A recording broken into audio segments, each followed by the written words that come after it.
Gone into a surveillance mode with this pursuit on the ground. Let the air unit follow. Oh, smash right there. Rolled that car over right in the middle of Temple and Huntington. Hit the car, rolled the civilian car over. It's Baldwin in Huntington.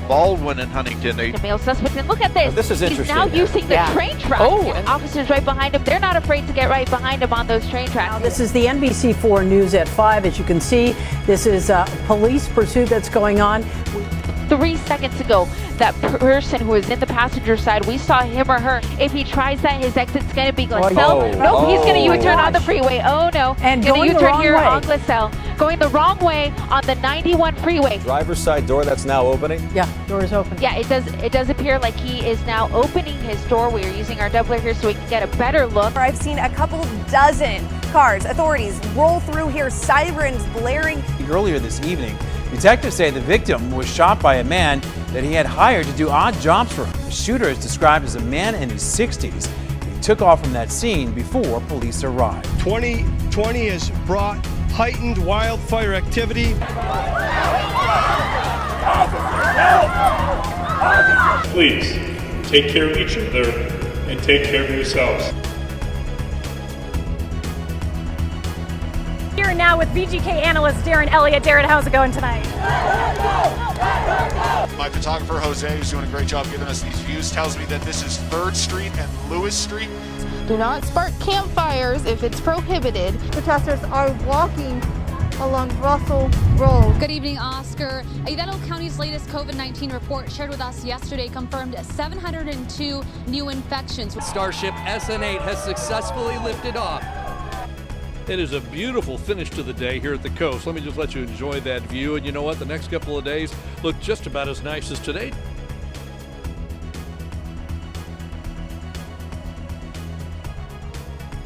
What was supposed to be a Sunday afternoon spent watching some football and eating some barbecue quickly took a turn when sparks from the grill set the house on fire. And moving right along, that's helping firefighting efforts. Joining me today, Adam Gerald, a public information officer for the Bighorn Fire. He'll make his Las Vegas debut at T-Mobile Arena Saturday, February 8th.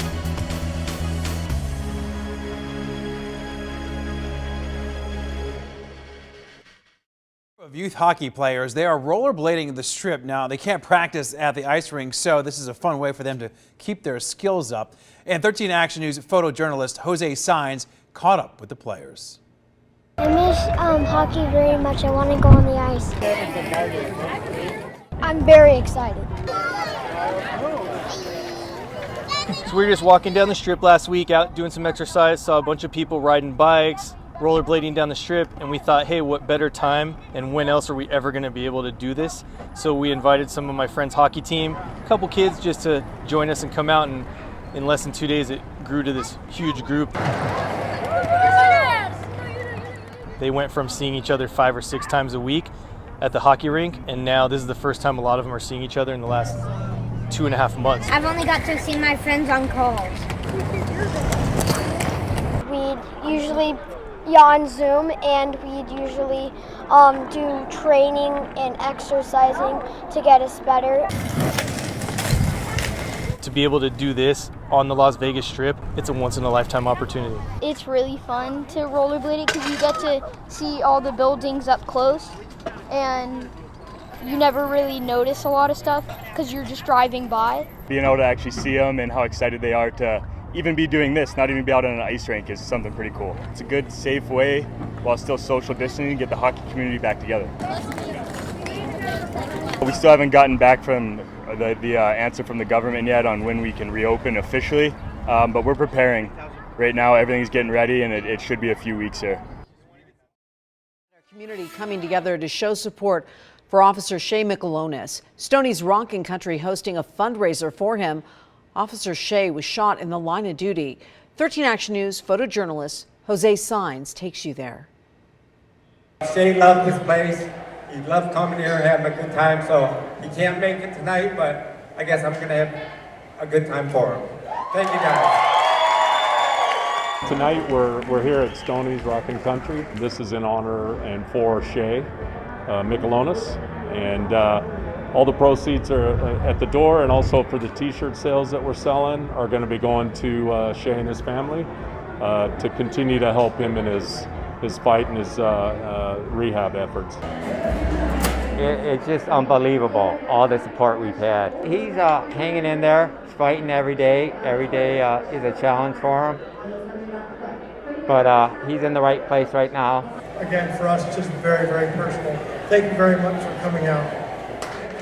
It's pretty hard because he's out of state now and we have to make arrangements to get there. With COVID, they're only letting us one in, 2 family members, one at a time. So it's really hard. I'm sure it's really hard for him right now. It was an opportunity for us to give back to someone who actually came to our club. Shay was, I don't want to say a super regular, but he's been here before and come here. And anytime we have the opportunity to give back to the community, we totally take advantage of that.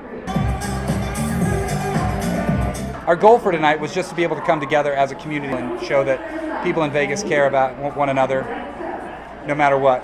We've been doing some events for Shay to give the community the opportunity to give any donations that they may, which they've been doing, and also to give us, words of encouragement for Shay, to sign a banner that we have for him, drop off cards, things like that. We are very appreciative to Stoney's for sponsoring this.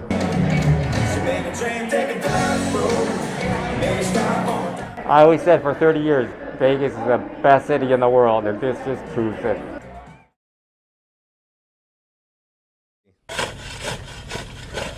Restoring some of the valley's native habitat has never been more important than it is today.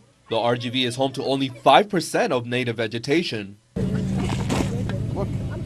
For groups like the Valley Proud Environmental Council and the Friends of the Wildlife Corridor, that 5% is not nearly enough. So they decided to take the initiative to preserve what's left of the native habitat and restore some of the lost land. In the past 25 years, we have planted 237,000 seedlings. So we have created habitat for 25 years now in 670 acres of the Rio Grande Valley, and we want to continue this. This past Saturday, these groups partnered up with the City of FAR and the Lower Rio Grande Valley National Wildlife Refuge to celebrate the 25th annual Rio Reforestation event.